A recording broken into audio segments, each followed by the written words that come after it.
Tugasku menemanimu.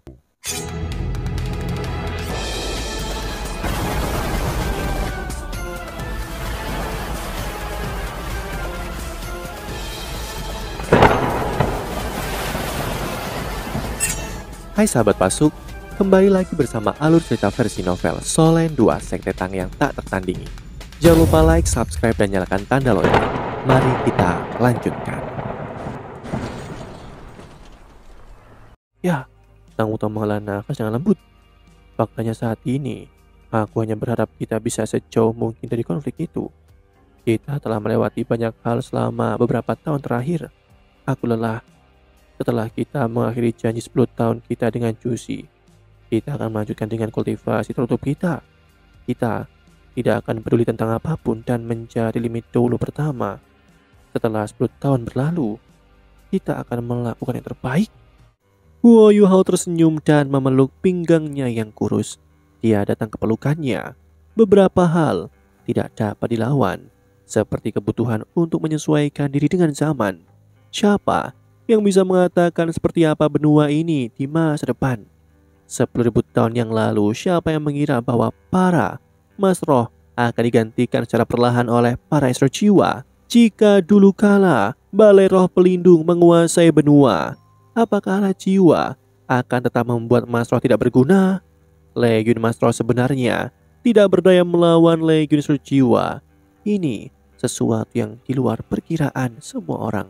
Guo Yuhao masih sangat fokus menemukan Jusi saat mereka berbicara. Istana Kekaisaran Yu sudah dihancurkan, namun keluarga Kekaisaran Yu masih di kota bercahaya. Beberapa bangunan di dekat istana tersentak dan dijaga ketat oleh tentara. Guo Yuhao menemukan beberapa legiun jiwa menggunakan deteksi spiritual. Bahkan ada formasi jiwa yang lengkap. Alat pengintai jiwa bahkan lebih umum daripada sebelumnya. Bahkan jika Su Tianran ingin mengunjungi kamar kecil, dia mungkin masih berada di bawah pengawasan alat jiwa ini. Tidak ada yang bisa melarikan diri dari mereka. Tidak peduli di gedung mana mereka berada. Jusi berada di salah satu kamar di lantai 3 sebuah gedung. Su Tianran tidak bersamanya. Dia berada di gedung lain. Pertahanan di sana bahkan lebih ketat. Hanya dengan memindai sedikit, Guo Yuhao mengerti mengapa pertahanan begitu ketat di sana. Su Tianran jelas tidak yakin bahwa kedua limit dulu sudah mati. Inilah sebabnya mengapa situasi seperti ini muncul. Tidak heran dia begitu paranoid. Limit dulu terlalu menakutkan. Tanpa berada di tingkat yang sama, tidak mungkin bagi seseorang untuk mengukur seberapa kuat mereka. Jika seorang limit dulu ingin membalas dendam, itu bukanlah sesuatu yang bisa dihadapi siapapun. Su Tianran pasti hidup dalam ketakutan selama beberapa hari terakhir. Guo Yuhao menghela nafas. Jusi masih yang paling cerdas. Ketika Guo Yuhao merasakan perubahan di depannya, dia bahkan berhasil menebak apa yang difikirkan oleh Jusi. Setelah mendengar kata-katanya, Tang Wutong juga sedikit tergerak. Dia bertanya, apakah kamu mengatakan bahwa pertahanan ketat di sekitar sini juga merupakan taktik Jusi? Apa manfaat melakukan ini jika pertahanan mereka terlalu ketat itu tidak akan bermanfaat bagi kita? Guo Yuhao menggelengkan kepalanya dan berkata, jika aku tidak salah, Jusi harusnya memiliki rencana cadangan. Seharusnya ini bukan rencananya saja. Pikirkan tentang ini. Bagaimanapun, kita dan Kekaisaran Yu berada dalam konflik. Kita juga tidak bisa dikendalikan oleh Jusi. Apa yang akan kamu lakukan jika kamu adalah dia? Jika itu aku tidak akan memenuhi janji kita, namun dia memiliki kebencian yang mendalam pada Su Tianran. Tidak mungkin baginya untuk tidak bergerak. Inilah sebabnya dia harus punya rencana lain. Rencana ini harus ditetaskan di dalam Kekaisaran Yu. Aku khawatir dia sudah menyuap beberapa orang. Dia menciptakan suasana ini untuk menutupi semuanya. Setelah Su Tianran meninggal, dia bisa menanam kematiannya pada dua limit dulu. Dua limit dulu akan menjadi payung. Tidak mungkin untuk memverifikasi teori itu. Apa yang terjadi? Kekaisaran akan berduka bersama. Seiring dengan pengaruhnya di tentara, akan jauh lebih mudah baginya untuk mengendalikan seluruh kekaisaran. Anggota keluarga kekaisaran itu tidak bisa melawannya sama sekali. Setelah mendengar analisis Wo Yuhao, Tang Wutong terkejut. Namun dia segera tertawa. Dia bahkan tertawa dengan sangat manis. "Mengapa kamu tertawa?" Wo Yuhao tertegun. Tang Wutong tertawa. "Aku tertawa karena dia tidak kalah padaku. Meskipun dia sangat cerdas, ini hanya membuktikan bahwa aku lebih pintar. Apa bagusnya memerintah di benua ini? Bagaimana dia sebebas kita? Yang paling penting, kamu adalah milikku. Kamu sepenuhnya milikku. Aku bahkan tidak akan memberinya sedikit apapun itu." Huo Yuhao tidak bisa menahan tawa ketika dia merasakan perasaan Tang Wutong. Meskipun dia sedikit tidak nyaman dengan ambisi dan kelicikan Jusi, itu masih bisa diterima. Bagaimanapun dia akan menjadi pengorbanan di lingkungan tempat dia berada. Ayo pergi dan beri dia bantuan." Huo Yuhao memimpin Tang Wutong saat mereka menyatu ke dalam kekosongan. Kali ini mereka meminjam kekuatan spasial. Ketika mereka muncul lagi, mereka sudah berada di dalam kota bercahaya. Di sudut yang gelap, mereka tidak mengungkapkan diri mereka sendiri. Kombinasi sempurna antara imitasi dan kendali spasial menghasilkan efek seperti ini. Seiring dengan penyesuaian suhu dan kendali gelombang spiritual, Huo Yuhao berhasil menyatu dengan udara. Setidaknya, teknologi alat jiwa saat ini berada hampir mustahil untuk mengekspos mereka. Ruang terbuka sekali lagi. Huo Yuhao dan Tang Wutong memasuki gedung tempat Jusi berada. Itu adalah hotel yang mewah dan luas. Tidak diragukan lagi, itu adalah harta keluarga Kekaisaran Ryu. Jusi berada di kamar terbesar di lantai 3. Ada lebih dari 10 pelayan di ruangan itu. Saat ini dia bersama dengan putranya. Su Yunhan bukan lagi anak kecil yang harus dipikul. Sepanjang waktu dia telah tumbuh cukup signifikan dan berlarian. Dia sangat imut dan disayang oleh semua orang. Jusi duduk di kursi mewah yang tinggi. Ketika dia melihat putranya berlari di sekitar ruangan, ada ekspresi baik di wajahnya. Bagaimana orang bisa membayangkan permaisuri perang yang tak terkalahkan di negara ini sedang melakukan ini?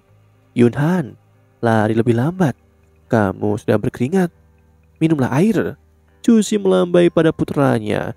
Yunhan kecil berlari ke sisinya dan membuka matanya lebar-lebar sambil memandang ibunya.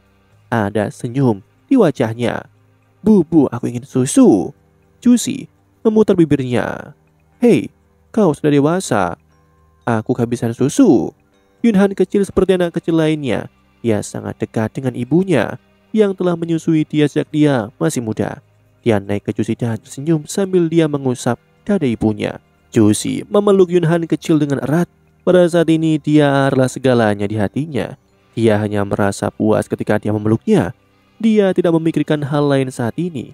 Dia benar-benar tenggelam dalam kegembiraan yang dia bagikan dengan putranya. Suara lembut terdengar di telinga Jusi. "Jusi." Jusi bergidik. Yunhan kecil segera merasakan perubahan pada ibunya. Dia mengangkat kepalanya dan menatapnya. "Ada apa, Ibu?" Jusi tertegun sejenak. Matanya memerah. Pada saat yang sama, dua pria paling penting dalam hidupnya muncul. Perasaan yang tak terlukiskan. Dia ingin memberitahu lelaki kecil itu bahwa orang yang pernah dia panggil ayahnya ada di sini. Dia bahkan ingin melompat ke pelukan orang itu bersamanya. Ketika dia berpikir sampai di sini, dia merasa seolah-olah hatinya sedang disiram air panas. Dia tidak tahu apakah itu menyakitkan atau melegakan. Justru karena hari itu sepertinya tidak pernah akan datang. Dia sangat menginginkannya ketika mereka berdua di depannya sekarang. Setelah berhenti selama beberapa detik, Jusi mencium putranya. Ketika suara itu tidak muncul lagi, dia berkata, "Yunhan, aku punya sesuatu yang harus aku tangani. Pergi dengan bibi dulu." Saat dia berbicara, dia melambaikan tangannya secara alami. Seorang pelayan datang dan membawa Yunhan kecil pergi. Jusi melambaikan tangannya dan semua pelayannya mundur. Dia berjalan ke meja kerjanya sebelum duduk. Dia secara paksa mencoba menenangkan dirinya dan bergumam, "Jangan ungkapkan dirimu. Setelah kamu mengungkapkan dirimu, kamu akan ditemukan." Sebenarnya Jusi benar-benar ingin melihatnya, namun itu jelas bukan pilihan yang baik. Saat dia perlahan tenang, dia tidak bisa menahan perasaan heran mengingat pertahanannya saat ini. Dia awalnya berpikir bahwa Huo Yuhao dan Tang Wutong tidak akan dapat menemukannya. Ini karena semua alat jiwa pengintai di gedung ini ditargetkan pada limit dulu. Juicy bahkan tidak bisa tidur setiap malam dan hanya bisa bermeditasi untuk memulihkan energinya. Dia bahkan tidak tahu berapa lama ini akan berlangsung. Bagaimanapun Sutiaran sudah memberikan perintah untuk menunggu balas dendam yang bisa datang kapan saja. Pada saat yang sama, pencarian dua limit dolo semakin intensif. Sebelum mereka ditemukan, Sutiaran tidak akan bersantai. Dia masih ingin menguasai seluruh benua. Tidak ada orang lain yang lebih takut mati daripada dirinya sekarang. Suara Huo Yuhao terdengar sekali lagi. Kami tidak akan muncul. Aku juga telah memindai tempat ini dengan seksama. Sudahkah kamu memikirkan rencana apa yang kau miliki? Bagaimana kita akan berusaha dengan Sutiaran? Juicy menampakkan senyum pahit di wajahnya dan berkata, awalnya aku mengira kamu tidak bisa menginap masuk dan kita harus membuat rencana lain. Pertahanan di sini terlalu ketat. Tidak ada celah. Legiun Suciwa Kekaisaran Yu ada bersamanya. Ada juga banyak orang kuat yang melindunginya. Kecuali kita menyerangnya, tidak ada cara untuk membunuhnya. Namun serangan juga tidak mungkin. Ini sebabnya kita hanya bisa menunggu sekarang. Kita akan menunggunya melakukan kesalahan. Berapa lama kalian berdua bisa menunggu? Huo Yuhao menjawab tanpa ragu-ragu. Kami tidak bisa menunggu lebih lama lagi. Bukannya Huo Yuhao tidak sabar, namun itu adalah karena energi di tubuhnya yang tidak memiliki kesabaran. Saat ini dia berada di bawah tekanan besar dari kekuatan spiritual dari Kaisar Mata Jahat dan kekuatan dari Penatua Long Xiaoyao. Mengingat kekuatan inti jiwa kembarnya, dia bahkan sedikit kewalahan saat ini. Yang dia butuhkan adalah waktu untuk berkultivasi sehingga dia bisa memadukan kekuatan spiritual dan jiwa ke dalam tubuhnya. Inilah sebabnya dia harus cepat menyelesaikan masalah ini. Namun, dia tidak bisa menunggu sampai selesai berkultivasi sebelum kembali. Dia merasa bahwa kultivasi tertutupnya akan menjadi yang terpanjang yang pernah ada. Mungkin butuh beberapa tahun atau bahkan satu dekade. Tidak ada yang tahu segala sesuatu yang akan berubah dalam rentang waktu itu. Inilah sebabnya dia harus menyelesaikan hal-hal di sini sebelum dia pergi berkultivasi. Juicy mengerutkan alisnya. Kamu tidak bisa menunggu. Aku tidak bisa memikirkan cara yang lebih baik sekarang. Sutiaran sangat berhati-hati. Dia hanya percaya Legiun Suciwa Kekaisaran Yu sekarang, serta mereka yang diam-diam bersembunyi di sekitarnya. Dia dilindungi oleh mereka. Ada juga banyak formasi jiwa kuat yang dipasang di sekitar istana darurat ini. Begitu ada gerakan, mereka akan segera diaktifkan. Meskipun mereka masih lebih lemah daripada alat jiwa formasi kompresi energi tinggi, mereka masih efektif terhadap serangan limit dolo. Katakan padaku, bagaimana kita bisa menyentuhnya?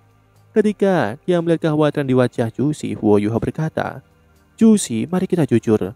Jika aku tidak salah, kamu seharusnya terlibat dalam menciptakan situasi seperti ini. Alasan mengapa kamu melakukan ini adalah karena kamu ingin menjadikan dua limit dolo sebagai tameng. Apakah aku benar? Karena ini masalahnya, kamu harus memiliki rencana cadangan. Kamu harusnya memiliki seseorang yang dekat dengan Sutiaran. Aku juga tidak akan bermain-main denganmu. Aku akan membuat kesempatan untukmu. Aku akan membuat keajaiban untukmu. Aku tidak peduli bagaimana kamu ingin mengendalikan Kekaisaran Yu di masa depan. Selama kamu memenuhi janjimu untuk tidak memulai perang dalam 10 tahun ke depan, aku akan baik-baik saja dengan apapun. Juicy tidak tampak heran. Dia menghela nafas dan berkata, mengapa kamu memahamiku dengan sangat baik? Apakah kamu tahu ini tidak baik? Aku akan terus memiliki perasaan padamu. Ya, dan itu hanya akan di kepalamu. Tang Wutong berkata dengan dingin. Demikianlah kisah untuk kali ini. Sahabat Pasuk, jangan sedih, jangan bimbang, apalagi galau. Karena aku kan selalu menemanimu.